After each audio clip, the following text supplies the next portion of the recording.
오신 분들을 다시 한번 환영하며 축복합니다. 이 자리에 나오시기까지, 앉기까지 어떤 마음이셨습니까? 참 궁금하기도 합니다.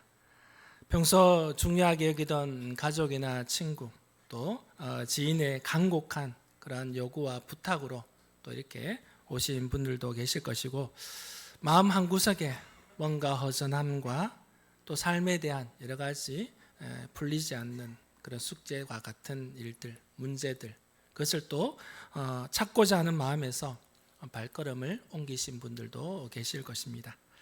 어떠한 경로와 어떤 마음으로 오셨든 오늘 이 자리에 참석한 여러분 한 분 한 분을 주님의 이름으로 축복하며 사랑합니다. 여러분에게 한 가지 질문을 드리면서 말씀을 시작하고 싶습니다. 혹시 최근 누군가에게서 나는 참 환영을 받고 있다, 나는 참 환영을 받았다 라는 그런 느낌을 받아보신 적이 있습니까? 누군가가 나를 보고 진심으로 환영해주고 또 반갑게 맞아줄 때 느낄 수 있는 그 따뜻함, 그것을 느낀 적이 있느냐는 것입니다. 내가 있는 것만으로도 상대방이 기뻐하고 정말 즐거워해 줄 수 있는, 정말 내가 와줌으로 해서 상대방이 고마워하는 그런 말을 들을 때 전해지는 그런 진심 어린 그런 마음들, 그런 감정들을 느껴보신 적이 있으십니까? 우리는 살아가면서 알게 모르게 이런 존중과 환영을 받고자 하는 그런 마음이 있습니다.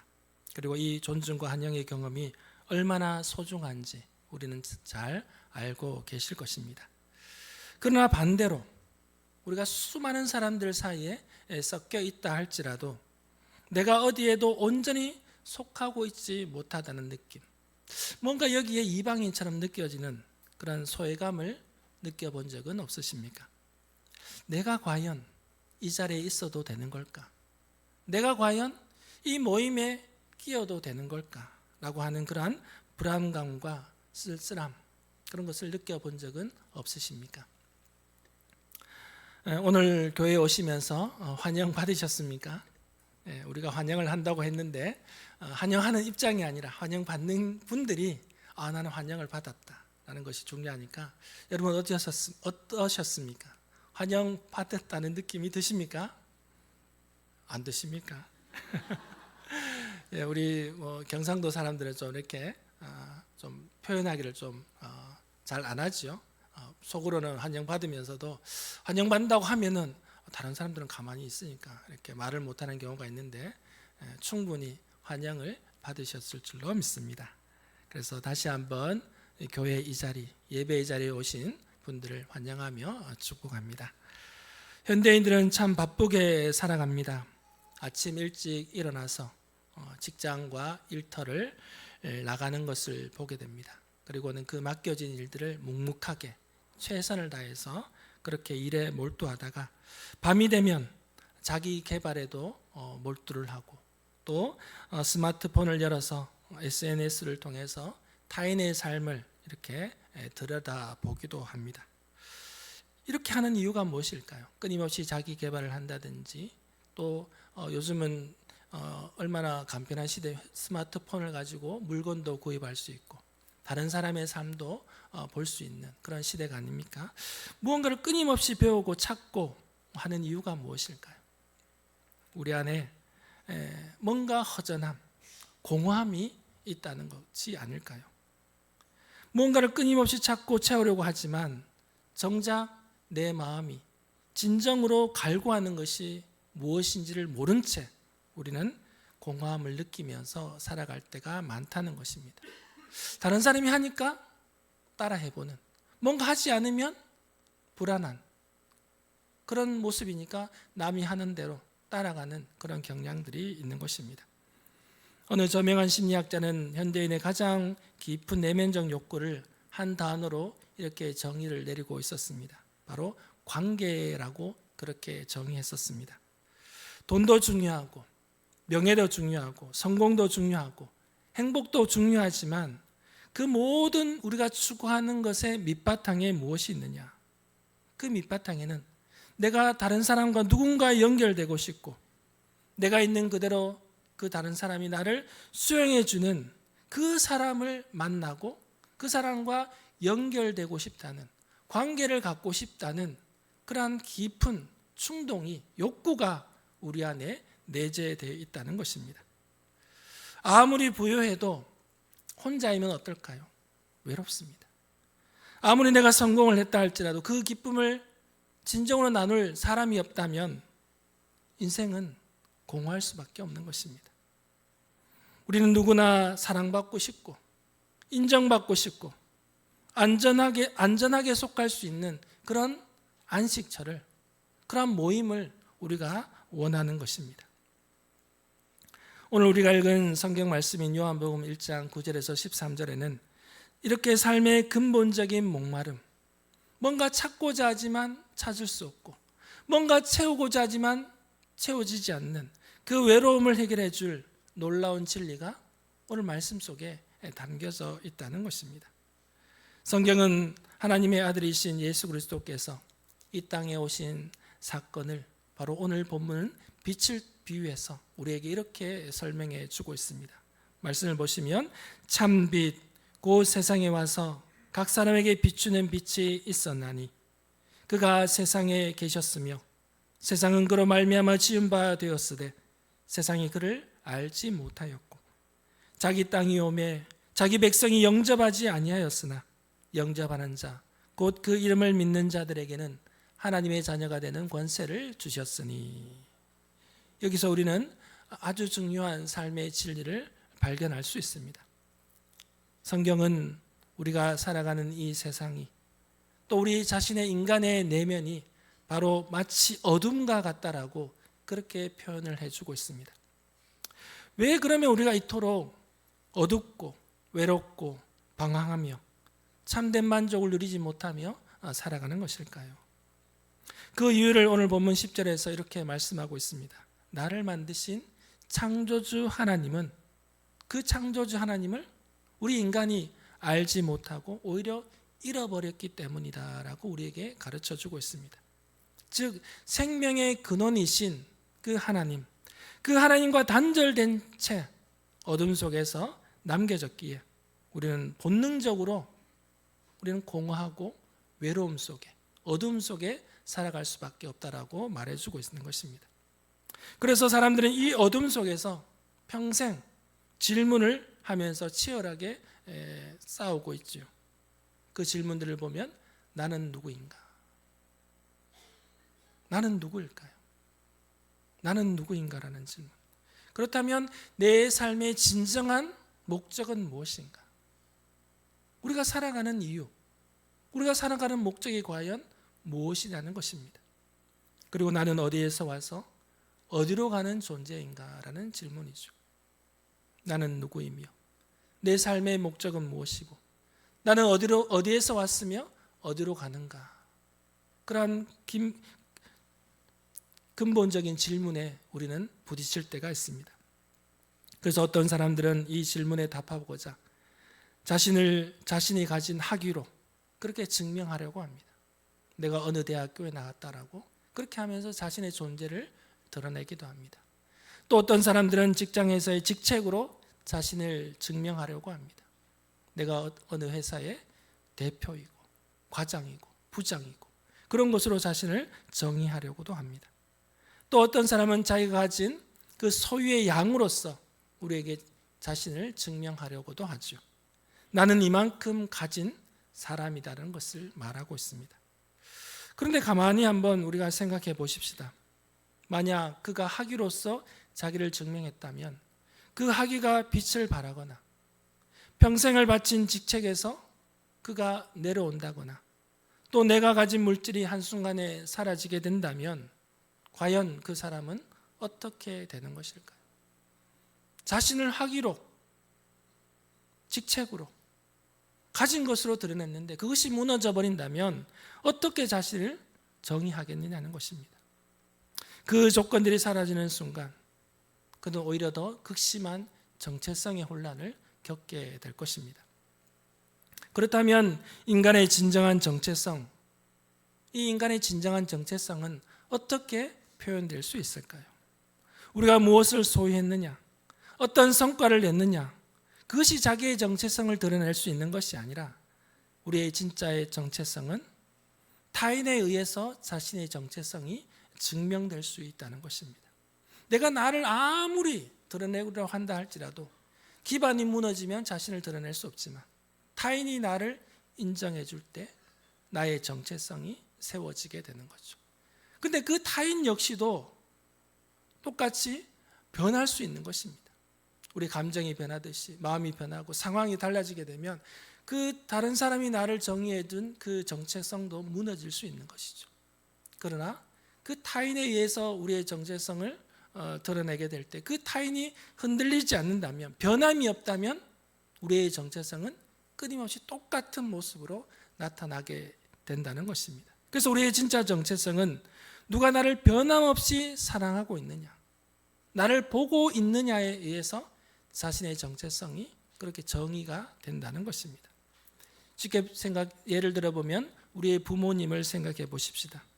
부모가 자녀를 사랑할 때 어떻게 사랑할까요? 자녀의 조건을 가지고 사랑하십니까? 내 자녀가 똑똑하기 때문에 사랑하고 내 자녀가 좋은 대학, 좋은 직장을 다니기 때문에 그렇게 사랑하십니까? 부모님은 그렇지 않습니다. 부모님은 아이들이 똑똑하거나 그렇지 않거나 좀 뭐가 나다 할지라도 똑같이 사랑한다는 것입니다. 단순히 내 자녀라는 존재만으로 그 아이를 사랑하는 것이죠.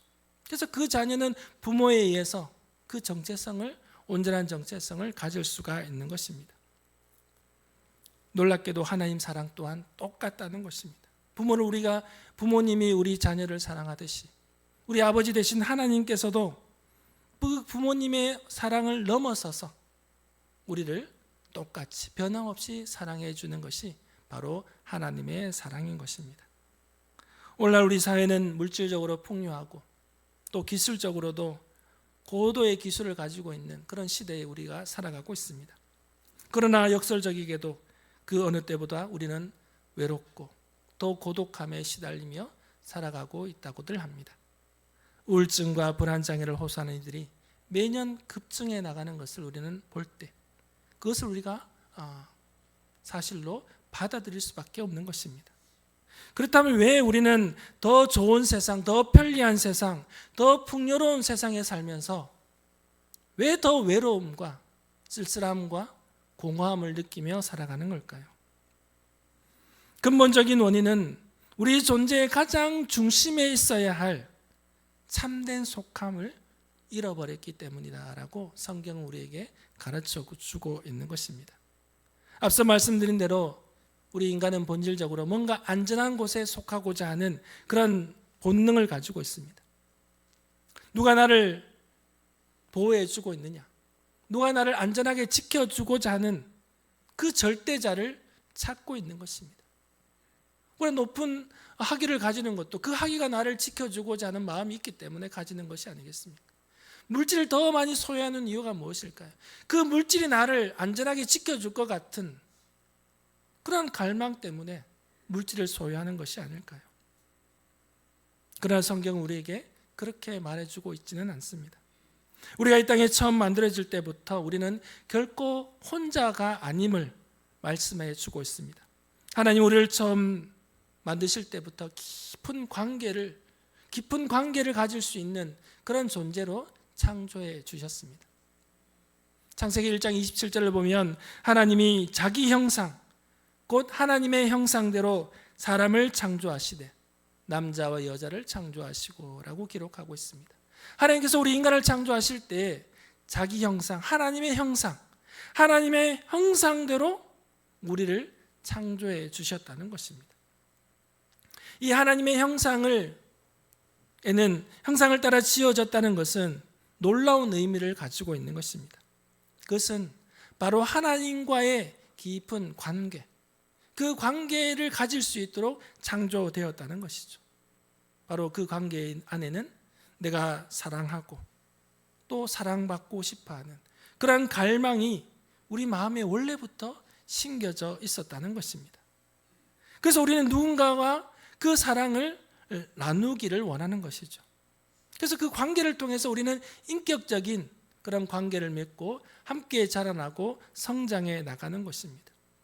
그래서 우리는 동물처럼 생존을 위한 것이 목적이 아니라 바로 서로의 관계를 통해서 자라나고 성장해 나가는 그러한 특별한 존재로 우리가 설계되었다는 것입니다. 특별히 우리는 우리를 지으신 창조주 하나님과의 관계 안에서만 영혼의 참된 안식을 누릴 수가 있는 것입니다. 사람들과의 관계 속에서 우리가 안식을 누릴 수 있을까요? 잠시 위안을 받을 수 있지만 그 상황이 달라지게 되면 정말 나에게 참된 안식을 주었던 사람이 오히려 나에게 화살을 겨누는 그런 일들을 우리가 만나게 되기도 한다는 것입니다. 그러나 진정한 하나님 안에서의 관계는 그런 세상적인 관계는 다르다는 것이죠. 조건적인 관계, 계약적인 관계가 아니라 무조건적으로 베풀어 주신 하나님의 그 관계 안에서 우리는 사랑을 누릴 수가 있다는 것입니다. 그렇다면 우리가 이 근본적인 관계가 깨어진 이유가 무엇일까요? 이 하나님과의 근본적인 이 관계가 깨어진 이유는 바로 성경이 말하기를 죄라고 말해주고 있습니다. 이 죄로 인해서 우리가 하나님 안에서 온전하게 관계를 누릴 수 있던 그 진정한 안식과 나눔이 있는 그 관계가 죄로 인해서 단절되게 된 것입니다. 성경이 말하는 죄는 단순히 우리가 도덕 윤리적으로 나쁜 짓을 저지르는 그런 차원이 아닙니다. 그것을 넘어서는 것이죠. 생명의 근원이신 하나님과의 관계를 스스로 단절하고 자신의 삶의 주인이 자기라고 자기가 주인이라고 그렇게 해서 생각하며 살아가는 상태가 바로 죄의 상태라고 성경은 우리에게 가르쳐주고 있습니다. 나무에서 잘려나간 가지는 어떨까요? 잠시는 살 수 있겠지만 이내 그 가지는 시들어서 죽게 되는 것입니다. 하나님으로부터 단절된 인간은 처음에는 버젓이 똑같은 것 같지만 이내 자신의 삶 가운데 불안과 그리고 영혼의 흉년이 찾아올 수밖에 없는 것입니다. 그러나 여기에서 끝나는 것이 아니라 우리 하나님 우리에게 기쁜 소식을 주셨습니다. 하나님을 떠나 방황하고 죄에 단절된 인간, 영혼이 목마를 수밖에 없는 우리 인간, 그렇게 죽을 수밖에 없는 인간을 우리 하나님은 포기하지 않으시고 우리에게 새로운 기쁜 소식을 주셨다는 것입니다. 우리가 먼저 하나님을 등졌기 때문에 하나님이 그냥 내버려 두실 만한데도 한데, 하지만 하나님은 우리를 그냥 내버려 두지 않으셨다는 것입니다. 오히려 우리에게 참빛으로 찾아오셨습니다. 그것이 바로 예수님께서 이 땅 가운데 오신 그런 성육신 사건이라는 것입니다. 세상의 사랑은 앞서 말씀드린 대로 대개 조건적인 사랑일 때가 많습니다. 내가 이 정도 자격을 갖추면 서로 주고받는 것이 성사되는 것이죠. 당신이 잘해주면 나도 잘해줄 수 있다. 그런 계약적인, 그런 조건적인 사랑일 때가 많습니다. 그러나 우리를 향한 하나님의 사랑은 어떨까요? 절대 그렇지 않는 것입니다. 우리의 상태나 자격, 우리의 상황을 절대 따지지 않고 우리에 있는 모습 그대로 우리 하나님은 우리 자체를 사랑해 주시는 분이십니다. 로마서 5장 8절을 보면 바울이 우리에게 이 하나님의 사랑을 우리에게 이렇게 가르쳐주고 있습니다.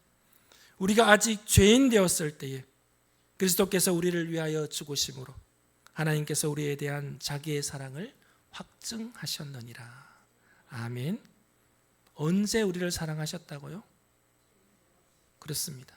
우리가 온전한 자격을 갖추었을 때 우리 하나님이 우리를 사랑하는 것이 아니라 오히려 우리가 죄인 되었을 때, 죄악 가운데 그대로 방치되었을 때 우리 하나님은 우리를 사랑하셨다는 것입니다. 그 사랑을 어떻게 우리에게 보여주셨을까요? 우리를 구원하기 위해서 우리의 죄의 대가를 내가 받아야 하는데 대신 예수님께서 받으심으로 말미암아 그 죄가, 우리의 죄가 용서받게 되었다는 것이죠. 사해지게 되었다는 것입니다. 그래서 예수 그리스도를 보내주심으로 말미암아 하나님이 우리를 사랑한다는 그 약속을 확증해 주셨다는 것입니다. 하나님은 우리가 완벽해서, 우리가 잘나서 뭔가 우리가 가지고 있기 때문에 사랑하는 것이 아니라 그냥 우리의 있는 모습 그대로, 지금의 나를 그대로 먼저 사랑해 주셨다는 것입니다. 누가복음 15장에 보면 아버지의 재산을, 아버지가 죽기도 전에 그 자기가 받을 유산의 몫을 달라고 해서 그 몫을 가지고 집을 나가버린 아들이 있습니다. 그 아들이 그 아버지가 줄 유산을 미리 받아가지고 먼 나라에 가서 그 재산을 허랑방탕하게 써서 다 탕진을 하게 됩니다. 그리고는 먹을 것이 없어서 돼지가 먹는 열매를 그것조차도 먹을 수 없는 그 상황에 이르게 된 아들이 있었습니다.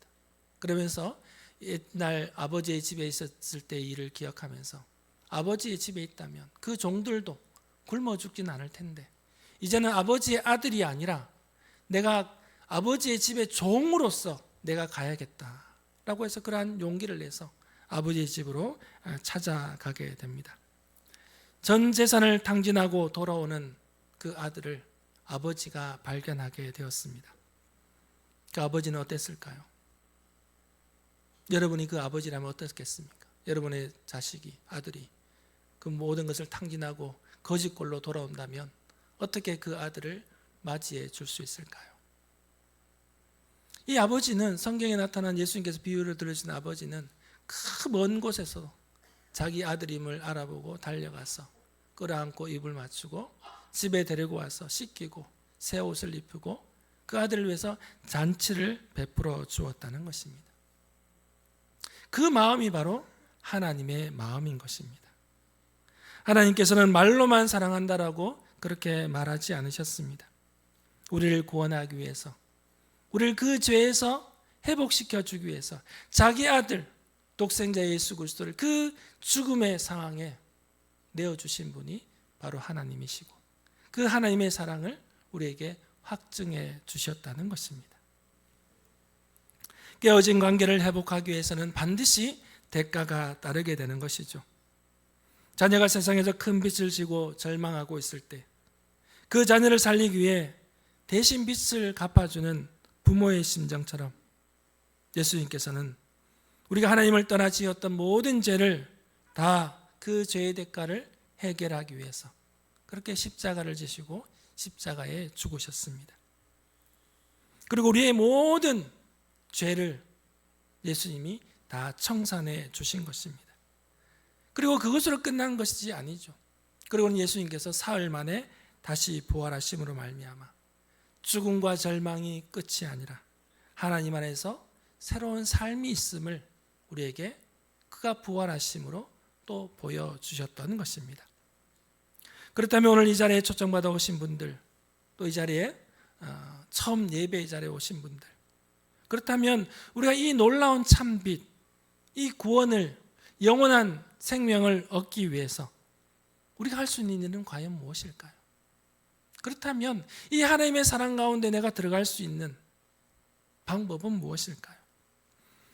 그 방법은 어떤 대단한 자격이나 조건을 갖추어야만 들어가는 것이 아닙니다.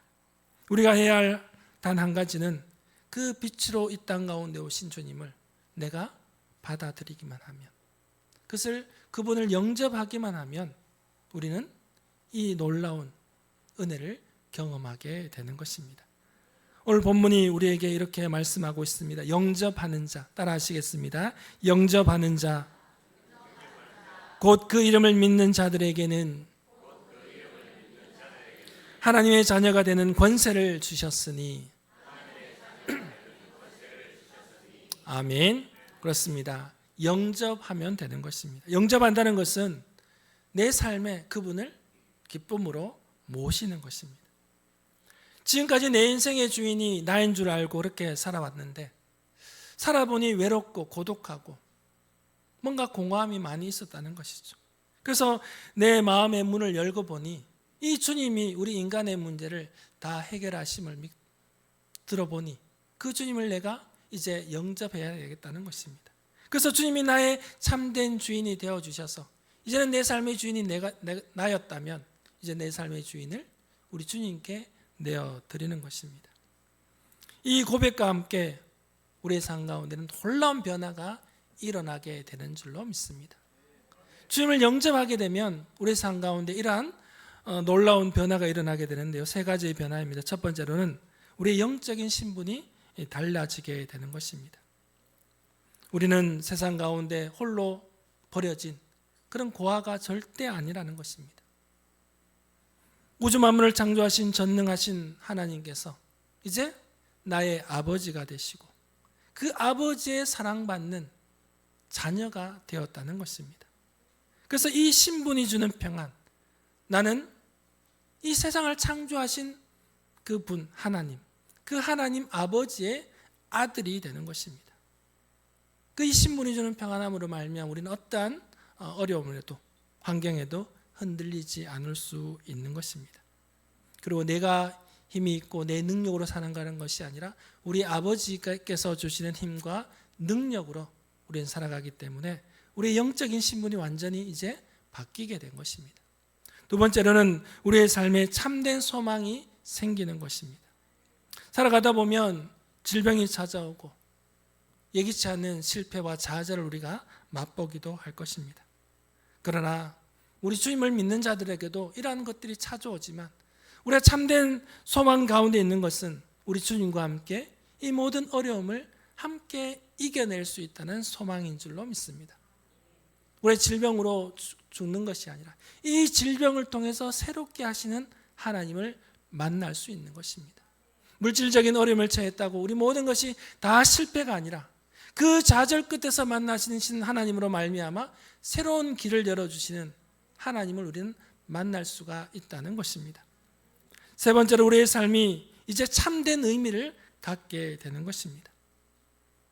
이제는 우리가 생존을 위해 사는 존재가 아니라 하나님의 사랑을 알았기에 그분 사랑 안에서 그 사랑을 누리며 그 사랑을 나누어 주는 그런 삶을 살아가게 되는 것이죠. 이제까지 나의 성공과 나의 소유를 위해서 내 목적을 위해 살아왔다면 이제는 영적인 누리는 삶을 위해 우리는 살아갈 수 있다는 것입니다. 요한계시록 3장 20절에 보면 예수님께서 우리에게 이렇게 말씀하십니다. 내가 문 밖에 서서 두드리노니 누구든지 내 음성을 듣고 문을 열면 내가 그에게로 들어가 그와 더불어 먹고 그는 나와 더불어 먹으리라. 아멘. 그렇습니다. 예수님은 지금도 우리 마음 문 바깥에서 우리의 문을 두드리고 계십니다. 그 문을 마음대로 주님이 부수고 들어오시는 분이 절대 아니십니다. 왜냐하면 그 문은 내가 열어주어야지만이 우리 주님이 들어오실 수 있는 문이기 때문입니다. 참된 주님께서 나의 내면에 들어오기 위해서 내가 마음 문을 열어야지만이 우리 주님이 들어오신다는 것입니다. 그 주님이 들어오시면 이제까지 우리가 누리지 못했던 참된 기쁨과 평안을 누리게 되는 것입니다. 그래서 우리 이 시간 주님을 영접하는 그런 마음이 계시다면 그리고 주님과의 관계 속으로 첫걸음을 내디디기 원하시는 분은 제가 기도할 때 한번 따라해 주시면 고맙겠습니다. 우리 영접 기도라고 하는데요. 이 구절을 우리가 따라해 주시길 바랍니다. 조용히 눈을 감으십시오. 사랑의 하나님, 오랫동안 저는 이 세상에서 홀로 무거운 짐을 지고 어둠 속에 살아가는 줄도 몰랐습니다. 그러나 오늘 말씀을 통해 하나님께서 항상 나를 찾고 계셨고 빛으로 나에게 다가오셨음을 깨달았습니다. 그동안 하나님을 알지 못하고 내 마음대로 방황했던 삶을 용서하여 주옵소서. 예수님께서 나의 죄와 방황의 대가를 지불하기 위해 십자가에서 죽으시고 부활하셨음을 믿음으로 고백합니다. 지금 이 순간 내 마음의 문을 활짝 엽니다. 예수님이 내 삶에 들어오셔서 나의 구원자가 되어 주시고 내 인생에 참빛이 되어 주옵소서. 이제부터 나를 하나님의 자녀로 삼아 주시고 하나님이 주시는 참된 평안과 소망 속에서 새로운 삶을 시작하게 하옵소서. 나를 영원한 관계로 초청해 주신 은혜에 감사드리며 예수님의 이름으로 기도합니다. 아멘. 이 기도를 우리의 마음을 담아 드렸다면 우리 주님께서 이 기도를 받으시고 우리 가운데입니다. 구원은 누구든지 믿는 자에게 주시는 하나님의 권세이라는 그 하나님의 변치 않는 약속의 말씀에 있다는 것입니다. 내 기분상, 내 느낌상 구원받았다가 아니라 이 하나님께서 말씀하신 이 약속의 말씀을 내가 믿는 것으로 구원받는 줄로 믿습니다. 여러분의 영적 기도를 통해서 우리는 구원받은 줄로 믿습니다. 이제 하나님의 자녀로서 새로운 삶의 발걸음을 떼는 여러분에게 제가 3가지 권면을 드립니다. 어려운 것이 절대 아닙니다. 첫 번째로는 성경을 조금씩 읽어 보십시오. 성경은 우리를 향한 하나님의 사랑의 편지입니다. 하루 한 장이라도 짧은 구절이라도 읽어 보십시오. 그리고 좀 용기를 내서 오늘 본문의 말씀이 있던 요한복음부터 읽어보시면 예수님께서 이 땅에 오셔서 하셨던 사역들, 하셨던 말들을 우리가 들어볼 수 있을 것입니다. 두 번째로는 기도하십시오. 기도라는 것은 뭐 유창한 그런 의식이 있는 것이 아니라 친구에게 이야기하듯이, 내가 부모님에게 이야기하듯이 나의 기쁜 이야기, 나의 어려운 이야기, 내가 말 못하는 고민들, 염려들, 그것을 올려드리는 것이 기도입니다. 조용한 시간에 하나님께 그렇게 아뢰듯이 또 감사한 것들을 아뢰는 그런 시간을 가질 수 있기를 바랍니다. 세 번째로는 공동체와 함께 자라가기를 원합니다. 신앙은 혼자 하기가 힘듭니다. 절대 혼자서는 서기 힘듭니다. 사랑과 섬김이 있는 우리 목양교회에서 함께 신앙생활을 한다면 여러분의 신앙이 아름답게 자라나게 될 줄로 믿습니다. 또 안전하고 풍성하게 될 줄로 믿습니다. 우리가 삶을 살아가면서 그토록 우리가 원했던 그런 안전한 소속감, 안전한 사랑을 우리가 주님을 영접함으로 이 공동체에서 누릴 수 있는 우리 교우들과 우리 교회에 처음 오신 분들이 되기를 주님의 이름으로 축원합니다. 사랑과 은혜가 풍성하신 아버지 하나님,